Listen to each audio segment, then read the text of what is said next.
Bonjour et bienvenue dans cette nouvelle vidéo dans laquelle nous allons résoudre un exercice classique sur les paramètres cinématiques du mouvement. Il s'agira ici du mouvement d'un point mobile dans l'espace. À partir de son mouvement, on va repérer sa position grâce à son vecteur position. La position d'un point mobile qui va se déplacer dans le repère ayant trois axes, donc dans l'espace, si c'est deux axes, c'est dans le plan, si c'est un axe, c'est sur une droite. Donc, est donné par son vecteur position OM vecteur égale à J vecteur moins 2K vecteur le tout fois T carré plus facteur 4K vecteur moins 2J vecteur fois T plus 4I plus 5K vecteur. On demande dans la première partie de déterminer à partir de ce vecteur position les équations horaires du mouvement de M. Et en plus, on va en déduire que le mouvement de M est plan. Et en 3, on déterminera le vecteur vitesse, sa valeur à une date quelconque. En 4, le vecteur accélération et sa valeur à une date quelconque. Et enfin, on va en déduire l'équation cartésienne de la trajectoire.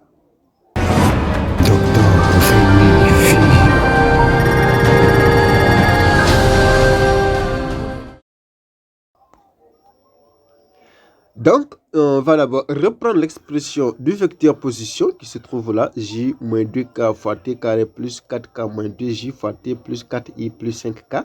Si nous voulons retrouver les équations horaires du mouvement, nous remarquons qu'il y a les vecteurs i, j et k. Il faut d'abord réécrire l'expression du vecteur position.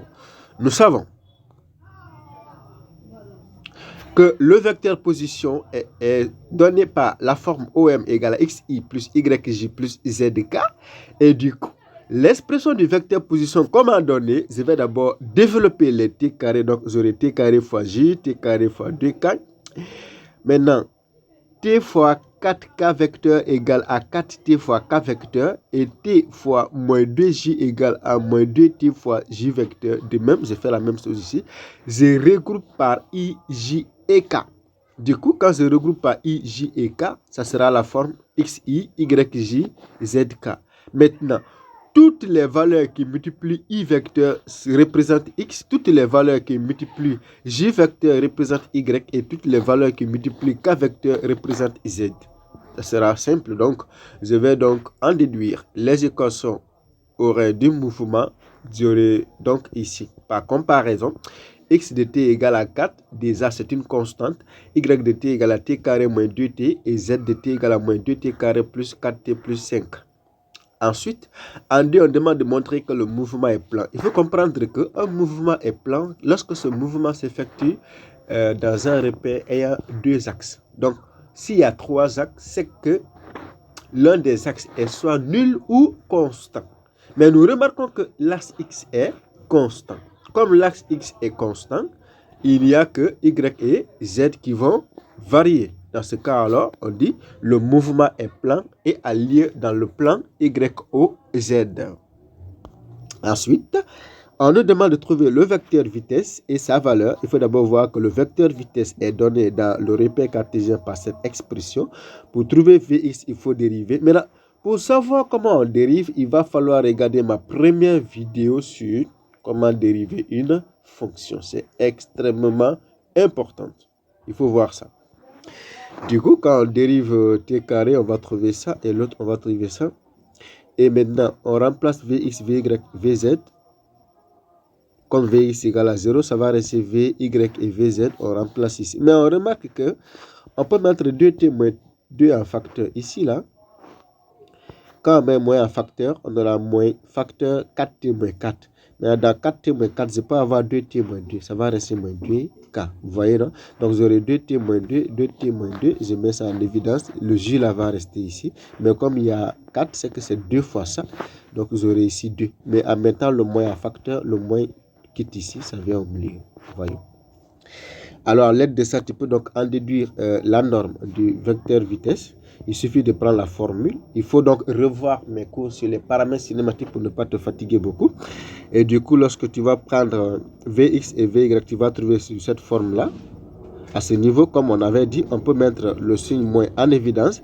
Quand on met moins en évidence, on aura moins 4t moins 4, le tout au carré. Mais là, le moins au carré, ça devient plus. Donc, ici 4t moins 4, je peux mettre 2 en évidence, comme vous avez dit, on aura moins 2 au carré égale à 4.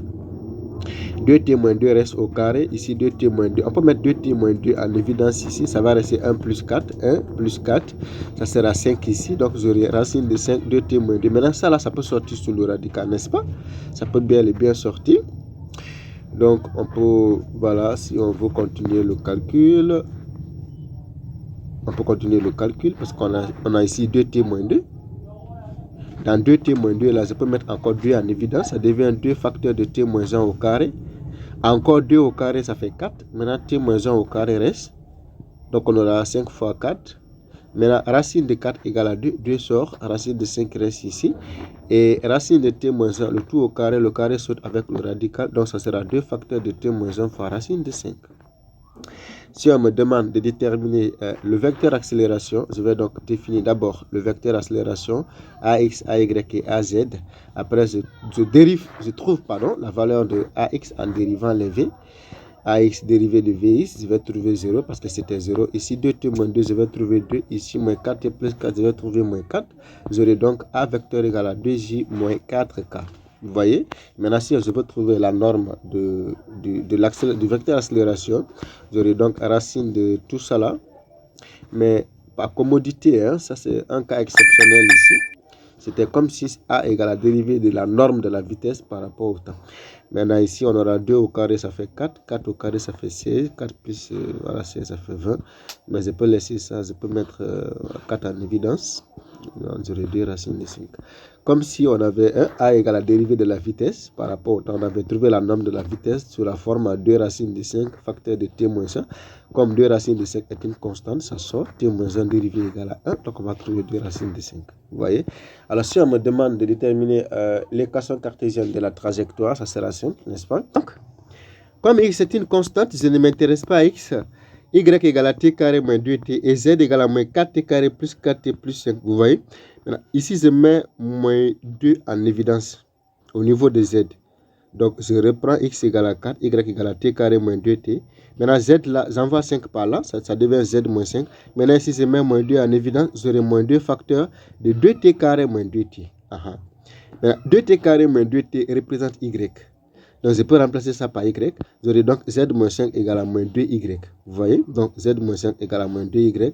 Donc, je tire z égale à moins 2y plus 5. Donc, on n'est pas obligé de trouver z en fonction de x ou bien y en fonction de x. On peut trouver aussi z en fonction de y. Donc, c'est un cas particulier. C'est pourquoi je dis l'exercice est tout à fait exceptionnel. C'est très important. Donc, je dirais donc la trajectoire est une droite qui est située dans le plan x, o et z. Alors, nous sommes à la fin de cette vidéo. Si cette vidéo t'a plu, n'hésite pas à t'abonner à ma chaîne et activer la cloche de notification. C'est très important parce que si tu n'actives pas la cloche, on ne va pas t'informer que j'ai téléversé de nouvelles vidéos et tu vas rater. Tu vas rester à attendre jusqu'à ce que par le hasard tu trouves la vidéo. Et il faut aussi partager la vidéo à ceux qui ne connaissent pas pour qu'ils puissent découvrir la chaîne et s'abonner. C'est très, très important. Quand vous êtes dans le désert et qu'il n'y a pas l'eau, quand tu découvres l'eau, il ne faut pas cacher ça. Il faut partager à d'autres pour qu'ils puissent boire et abreuver. Merci beaucoup. On se dit à bientôt pour une nouvelle vidéo.